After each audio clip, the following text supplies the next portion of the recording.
మరిన్ని interesting movie updates ని brief గా చూసేద్దాం. బాలీవుడ్ కింగ్ ఖాన్ షారుఖ్ ఖాన్ చేసిన మూవీ జవాన్ రిలీజ్ కి రెడీ అయ్యింది. జూన్ 2నే విడుదలన్నారు, కానీ వాయిదా పడిందట. జూన్ 29కి జవాన్ రిలీజ్ ని పోస్ట్ పోన్ చేస్తున్నట్టు తెలుస్తోంది.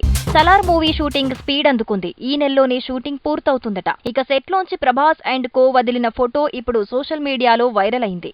పవర్ స్టార్ పవన్ కళ్యాణ్ తో సుజిత్ తీస్తున్న movie OG original gangster movie shooting ఇప్పుడు పూణేలో జరుగుతోంది. ఇక ఈ సినిమా వచ్చే సమ్మర్ లో రిలీజ్ చేసేందుకు సినిమా టీం ప్రిపేర్ అయ్యింది. పవర్ స్టార్ ఓజీ షెడ్యూల్ తర్వాత ఉస్తాద్ భగత్ సింగ్ షూటింగ్ షురూ కాబోతుందట. Harish Shankar and co already ఈ సినిమా కొత్త షెడ్యూల్ కోసం లొకేషన్లు వెతికేశారని తెలుస్తోంది. ఇక కొత్త షెడ్యూల్లో యాక్షన్ పార్ట్ ని తెరకెక్కించబోతోంది cinema team. Prabhas Adipurush movie trailer ఈ నెల 9న రాబోతోంది. జూన్ 13న న్యూయార్క్ ఫిలిం ఫెస్టివల్ లో ఈ మూవీ ప్రివ్యూ వేయబోతున్నారు. ఇక జూన్ 16న వరల్డ్ వైడ్ గా ఈ సినిమా 5,000 థియేటర్స్ లో రిలీజ్ కాబోతోంది. టాలీవుడ్ లో ఒకప్పుడు టాప్ హీరోయిన్ అనిపించుకున్న లేడీ ఇలియానా ఇప్పుడు తను ప్రెగ్నెంట్ అని తెలుస్తోంది. తన బేబీ బంప్ ఫోటోని సోషల్ మీడియాలో షేర్ చేసింది ఇలియానా.